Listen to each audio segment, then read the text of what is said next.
All right, Matt Davio back with Carley Garner. Carley has been on with us a number of times in the past. And Carley, thanks for coming on. You've got a new book. This is your second book, if I'm not mistaken. I don't think I missed another one in there. It is the third. Book. The first one was Commodity Options. Second one, A Trader's First Book on Commodities. And the third one, Currency Trading in the Forex and Futures Market. Yeah. Right. Okay. Exactly.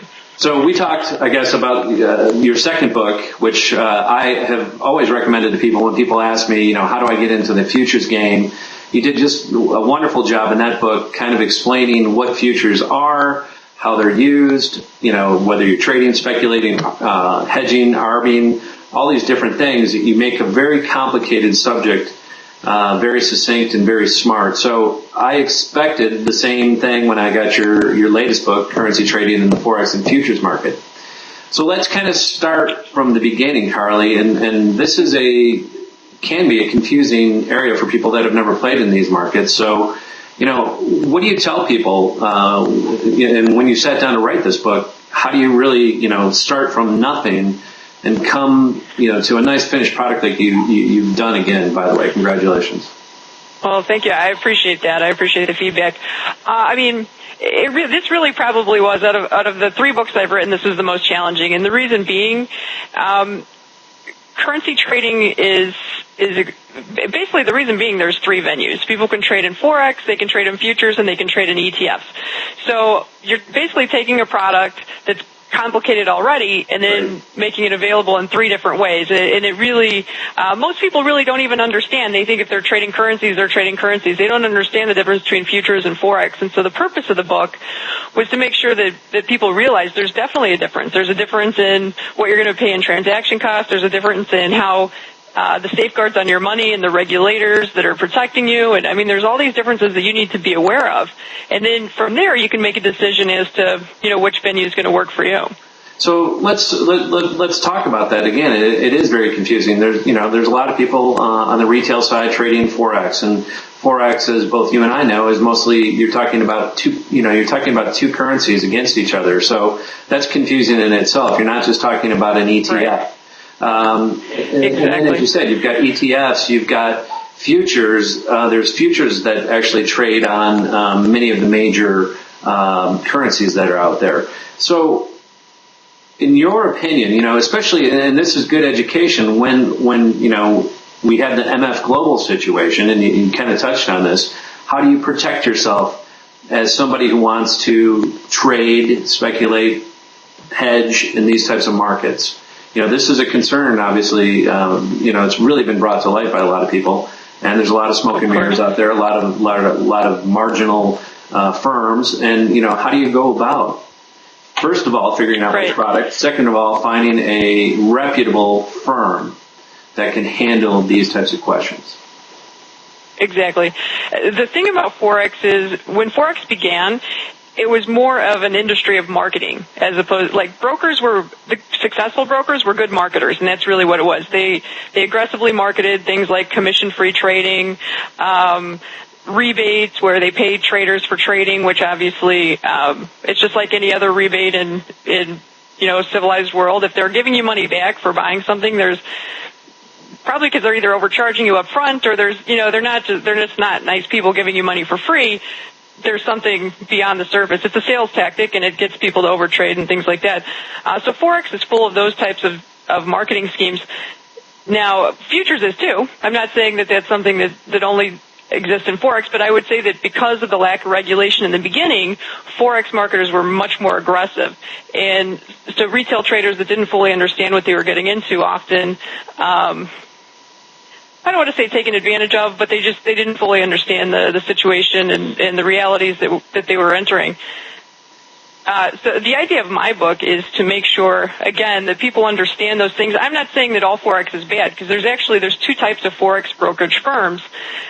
One in which they basically introduce you to a real market, a liquid market in which banks are trading, institutions are trading, and other speculators, just like you would in the futures market. And then there's another type of broker that doesn't necessarily do that for you.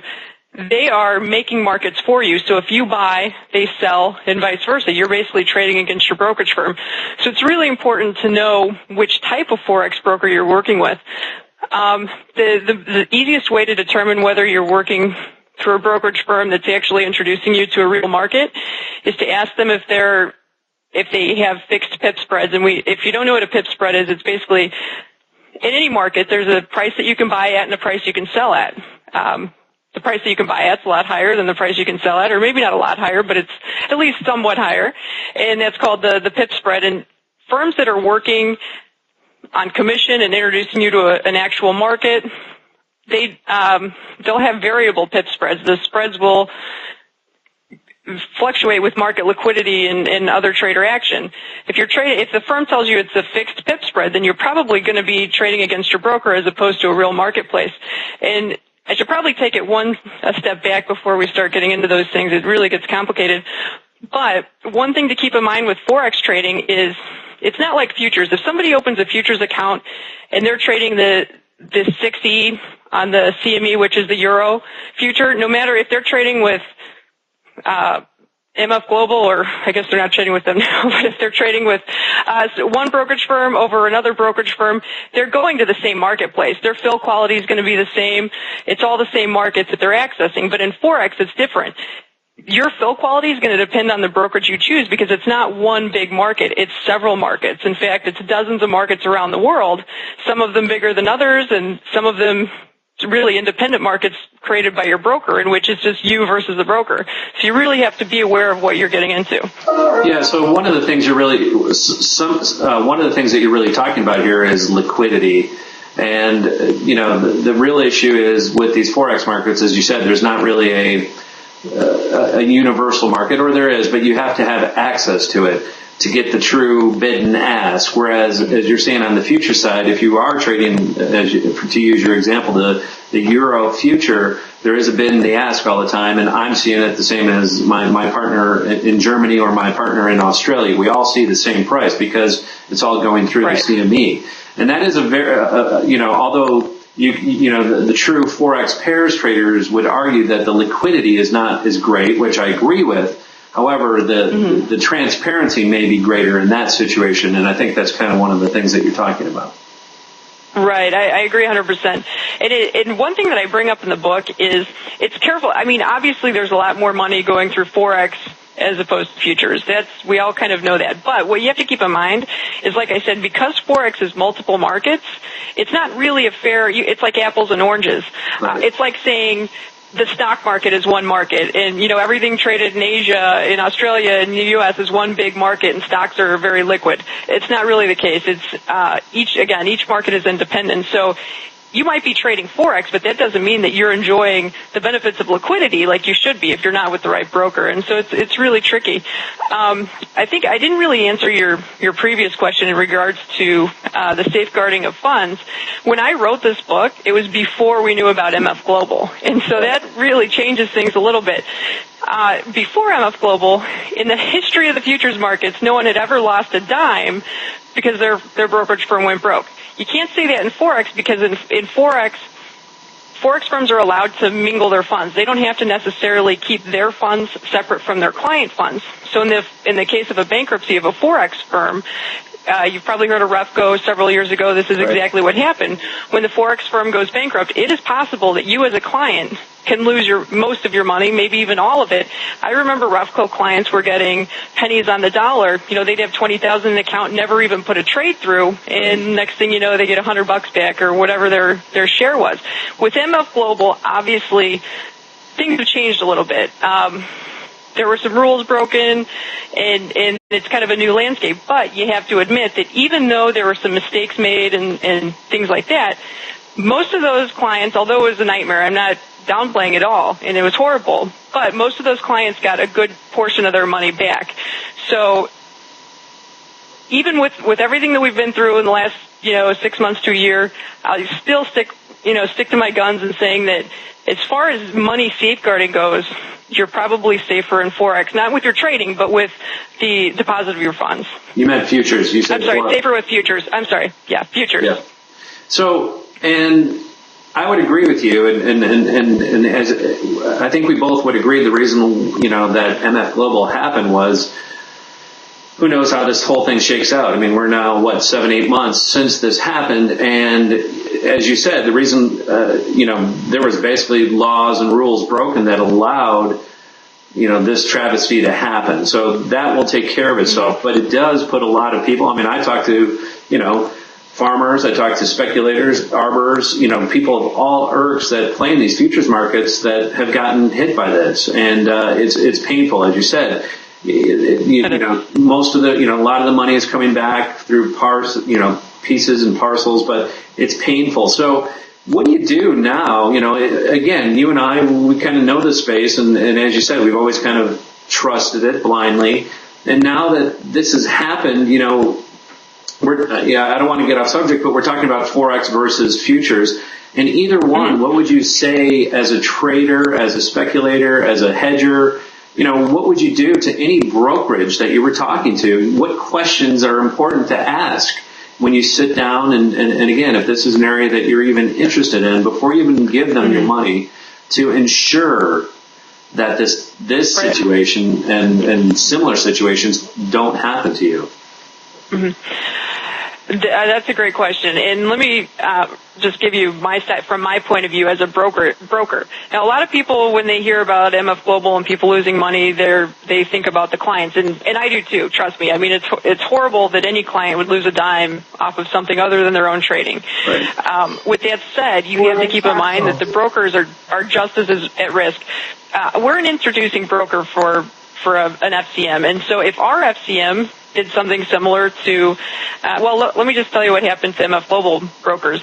Basically, they woke up one morning and found out they had, a mess to deal with. They had clients that they had to answer to. They had to pick up the phone and talk to people that didn't know where their money was, didn't know what was going on. And what eventually happened was the government and the CME stepped in and took all of their clients away and transferred them to random firms. So these brokers, maybe like me or maybe not like me, but I can tell you how I would feel if that happened. I mean, I've spent the last 8 years of building up a clientele, and one day I wake up and they're gone.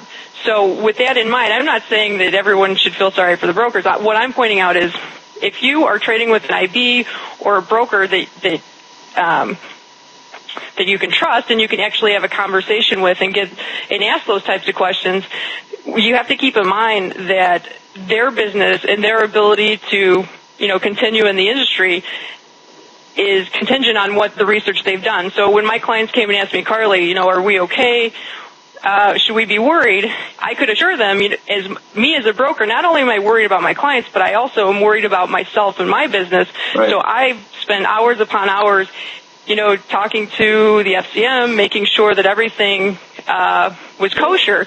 And you want to and that's the benefit of having one particular person that you can answer to. And I'm not saying you have to do full service or anything, but make sure you have one contact that you can trust and you can talk to, as opposed to trading with a really big brokerage firm and you're just a number and you call and talk to a clerk, because guess what? The clerk doesn't have the same skin in the game as an individual broker would.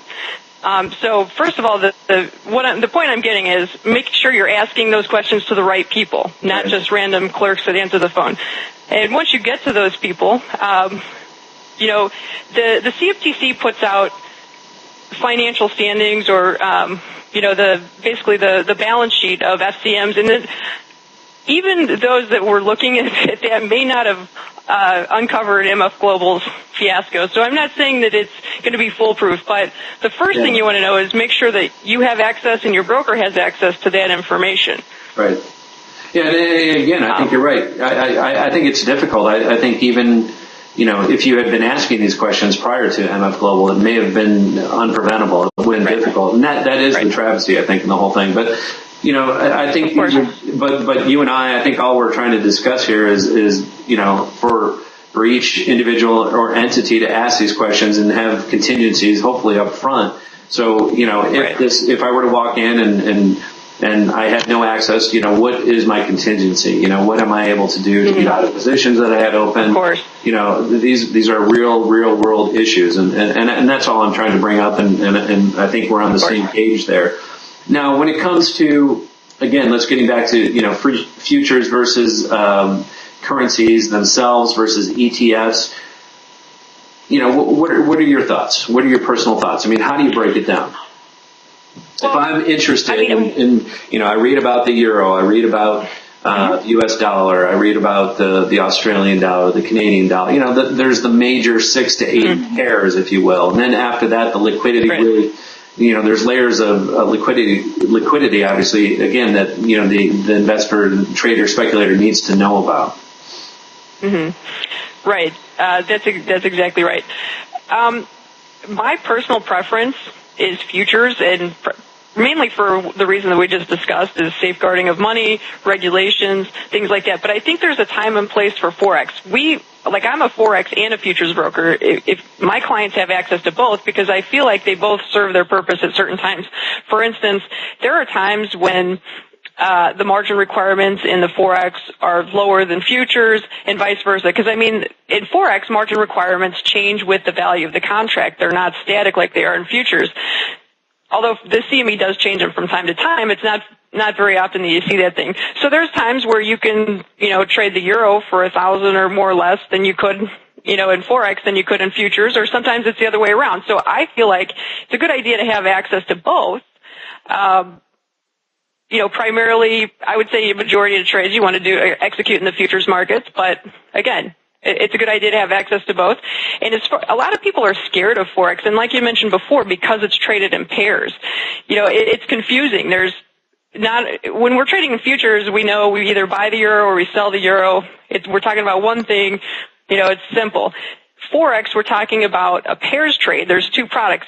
What I like to tell people is, in the futures market, you actually are pairs trading. You just don't realize it. Everything that you buy or sell, even if it's corn or crude oil, you're buying crude oil, you're selling the dollar. You're buying corn, you're selling the dollar. It's really a pairs trade. The only difference is you don't see it as a fraction, so it's not as obvious to you. So in Forex, if you're buying the euro dollar, you're buying the euro, you're selling the dollar. Any action you're taking is taken on the first currency that's listed. And it's the same if you go to the grocery store. If you buy milk, you're selling dollars to get that milk. But you just don't think of it that way. So people really have a tendency to overcomplicate what's very simple.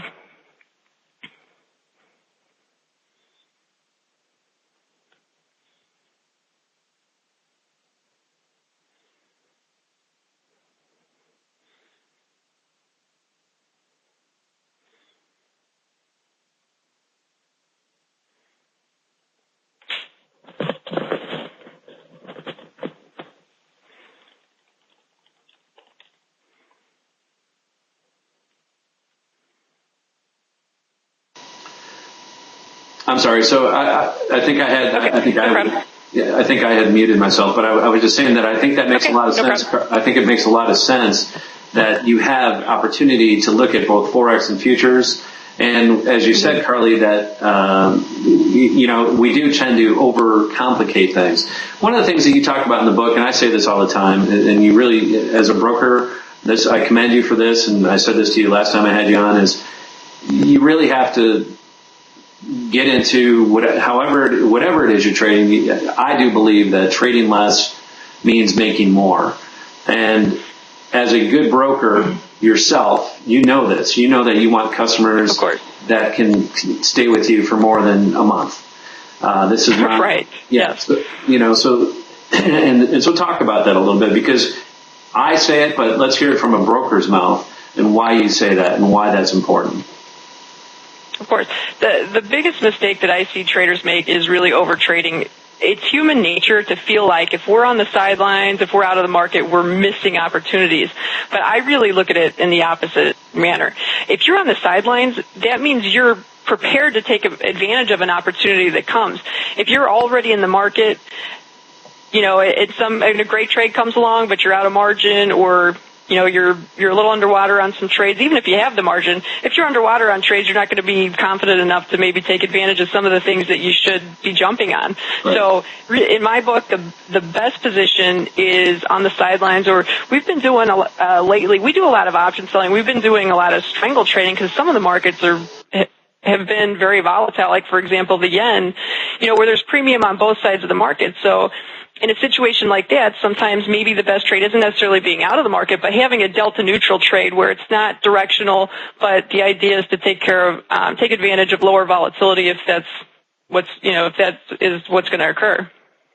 Very good point, and I agree with you. There are times when you're trending up, you're trending down, and there's times when, as you said, delta neutral, playing the outside edges, basically saying that we're not going either direction, but I'm gonna sell premium out against the top, and I'm going to sell premium out against the bottom. And sometimes those are some of the best strategies, and it's people like you that really probably introduce a lot of their clients to these types of strategies, because there are appropriate markets for trending markets and there are appropriate markets for non-trending markets. And these are the type of strategies where options become less dangerous when you're selling, especially if you can back spread them, sell them and buy out against, and so you're not totally naked.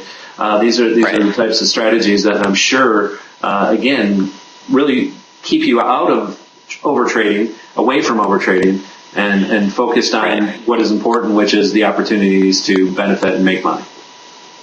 Exactly, of course. Yeah. So getting back to, again, you've got ETFs, which trade on the stock markets, for all the different currencies, and there's, 7 or 8 different companies that are in the ETF space, and so that's confusing. And if you're going to trade in that space, again, focus on liquidity, I would say, and who's got the most volume and the most action. But sometimes those ETFs, Carley, aren't completely aligned and associated with the underlying, of course. Right. You bring up a valid point. By all means, I am not an expert in ETFs. That's kind of outside of my realm of expertise, but I did mention it in the book because I wanted people to be aware that they do exist. My comments on that are, it's basically when you're trading an ETF, you're trading a product that was designed to mimic another product. So in my mind, why it's like imitation crab, why go for the fake stuff when you can use the real stuff? And a lot of people, their answer is, well, they don't want the leverage that futures and Forex brings. And I can certainly understand that. But the bottom line is, just because the futures and Forex market tell you your minimum margin is X number of dollars doesn't mean that you have to use you have to fund the account with that much. You can fund the account with 4 times or 5 times the required margin and reduce your leverage tremendously. In fact, I think that's exactly what you should do. Maybe even more. I mean, you could eliminate the leverage altogether by fully funding an account. So, I agree.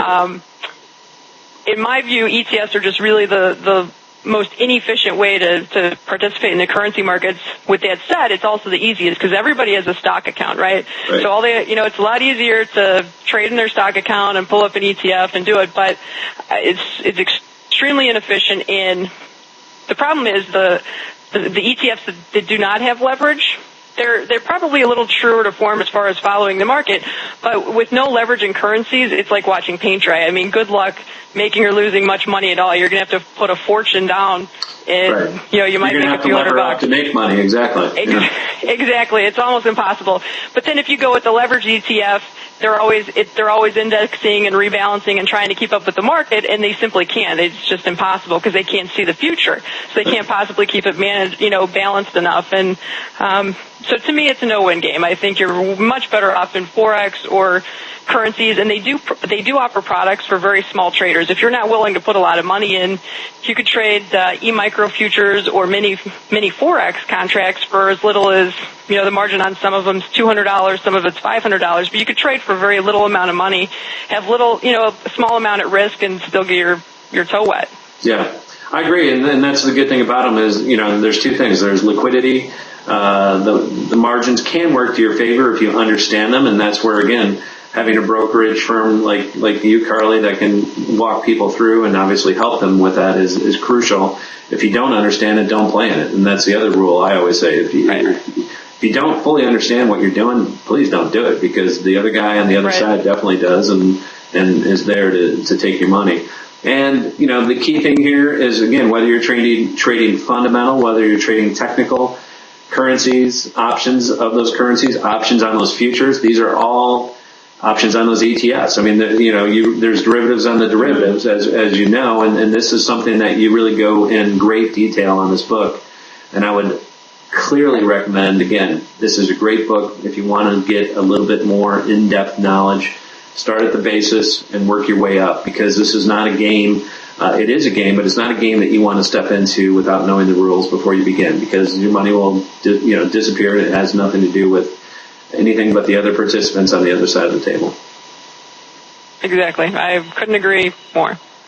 All right, Carley, great book. I want to thank you again for putting out some quality work, and I recommend people. Carley works at the name of her brokerage firm is DeCarley Trading, DeCarley. Look them up online.